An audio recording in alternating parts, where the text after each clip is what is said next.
Assalamualaikum warahmatullahi wabarakatuh. Nabi Adam alaihissalam sebelum meninggal dunia terlebih dahulu menderita sakit pada hari Jumat sebelum wafat. Beliau memberikan wasiat kepada ahli warisnya. Sebagai pedoman dari kisah ini adalah sebuah hadis yang diriwayatkan oleh Tabrani dan Ibnu Katsir, Al-Quran, Ubay bin Ka'ab. Setelah terbunuhnya putra Adam alaihissalam yang bernama Habil, bukan main rasa sedih yang dialami oleh Nabi Adam alaihissalam. Isak tangis pun terdengar bertahun-tahun mengiringi kepergiannya. Pada akhirnya Allah Subhanahu wa Ta'ala pun memberikan pengganti, seorang anak bernama Shij. Artinya adalah pemberian Allah Subhanahu wa Ta'ala untuk menggantikan Habil. Setelah Shij beranjak dewasa, Nabi Adam pun memberikan kepercayaan kepada Shij serta memberikan semua ilmunya kepadanya. Bahkan ketika akan wafat pun Nabi Adam alaihissalam memberikan wasiat kepada Shij untuk menggantikan dalam memimpin anak keturunannya untuk beribadah kepada Allah Subhanahu wa Ta'ala. Setelah hidup selama 960 tahun dan sudah pula memiliki banyak keturunan, tibalah saatnya Nabi Adam alaihissalam untuk bertemu Allah Subhanahu wa Ta'ala. Ibnu Katsir berkata, para ahli sejarah telah menceritakan bahwa Adam alaihissalam tidak akan meninggal kecuali sudah melihat keturunannya dari anak, cucu, cicit, terus ke bawah yang jumlahnya mencapai 400.000 jiwa. Dalam Al-Quran, Allah Subhanahu wa Ta'ala berfirman, "Hai sekalian manusia, bertakwalah kepada Tuhanmu yang telah menciptakan kamu dari seorang diri dan daripadanya Allah menciptakan istri, dan daripada keduanya Allah memperkembangbiakan laki-laki dan perempuan yang banyak. Dan bertakwalah kepada Allah yang telah mempergunakan namanya. Kamu saling meminta satu sama lain, dan peliharalah hubungan silaturahmi. Sesungguhnya Allah selalu menjaga dan mengawasi kamu."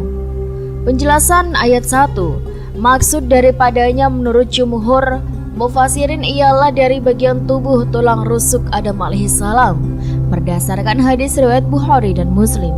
Di samping itu ada pula yang menafsirkan daripadanya ialah dari unsur yang serupa, yakni tanah yang daripadanya Adam alaihissalam diciptakan. 2. Menurut kebiasaan orang Arab, apabila mereka menanyakan sesuatu atau memintanya kepada orang lain, mereka mengucapkan nama Allah Subhanahu wa Ta'ala seperti as'aluka billah, artinya saya bertanya atau meminta kepadamu dengan nama Allah. Konon Nabi Adam alaihissalam jatuh sakit beberapa hari hingga pada hari Jumat datanglah malaikat untuk mencabut nyawanya sekalian bertakziah, mengungkapkan bela sungkawa kepada pemegang wasiat, yaitu Shij. Ubay bin Ka'ab meriwayatkan, sesungguhnya ketika akan datang wafat, Nabi Adam alaihissalam berkata kepada anak-anaknya, "Wahai anak-anakku, sesungguhnya aku menginginkan buah dari surga." Maka pergilah anak-anak beliau untuk mencari buah dari surga. Ketika dalam perjalanan, mereka bertemu dengan para malaikat yang membawa kain kafan, ramuan minyak wangi untuk mayat, kapak, cangkul, dan keranda. Para malaikat itu berkata kepada anak-anak Nabi Adam alaihissalam, "Wahai anak-anak Nabi Adam alaihissalam, apa yang kalian kehendaki dan apa yang kalian cari?" Kemudian salah satu anak Nabi Adam pun berkata, "Bapak kami sedang sakit, ia menginginkan buah dari surga." Kemudian malaikat pun menjawabnya, "Kembalilah kalian, sungguh saat ini telah datang keputusan kematian bagi bapakmu." Sesaat kemudian malaikat sudah mendatangi Nabi Adam alaihissalam. Ketika mereka tiba di rumah, Siti Hawa kaget sesaat sebelum akhirnya mengerti maksud kedatangan malaikat tersebut. "Wahai Adam, minta tangguhlah kematianmu." Kata Siti Hawa, "Pergilah engkau dariku. Sungguh aku diciptakan sebelummu. Biarkan nyawaku dicabut oleh para malaikat Robku," kata Nabi Adam alaihissalam.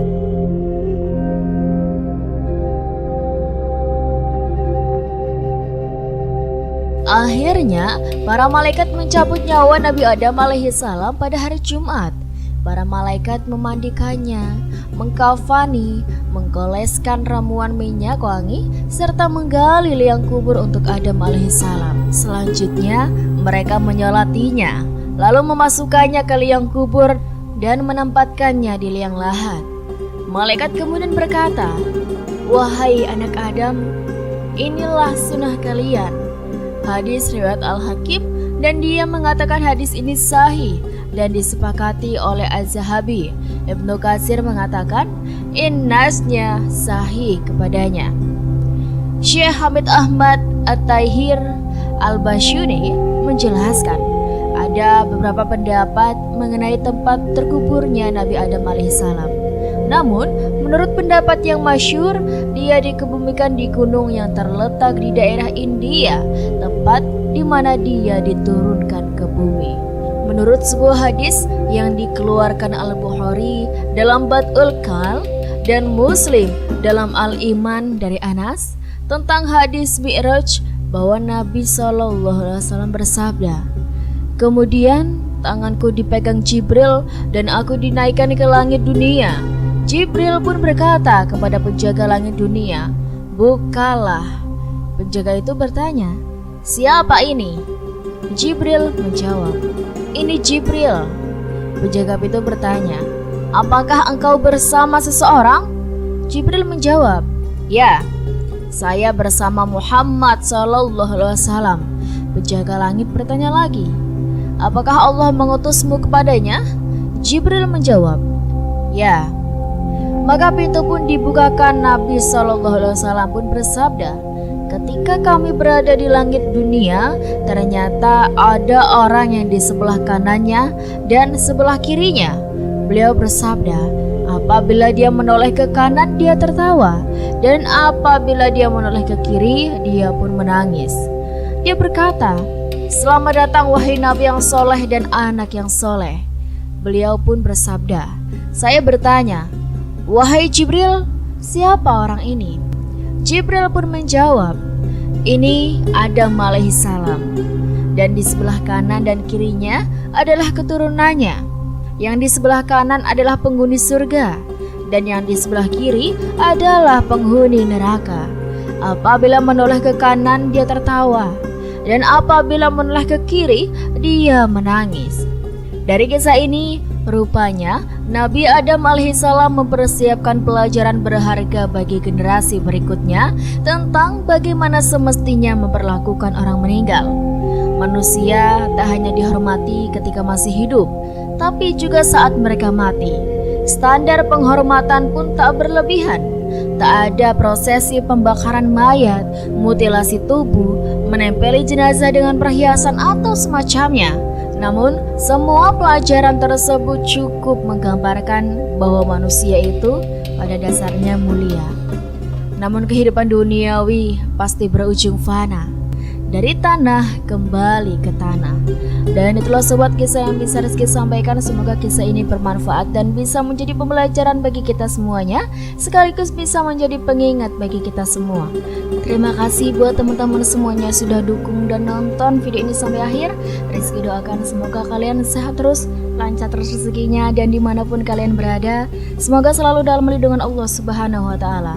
Dan buat teman-teman semuanya yang baru nonton video ini, yuk dukung dulu channel Rizky Nur Hidayah dengan cara klik like, komen, subscribe, dan nyalakan lonceng notifikasinya supaya kalian tidak ketinggalan cerita-cerita yang menarik dan menginspirasi lainnya dari Rizky.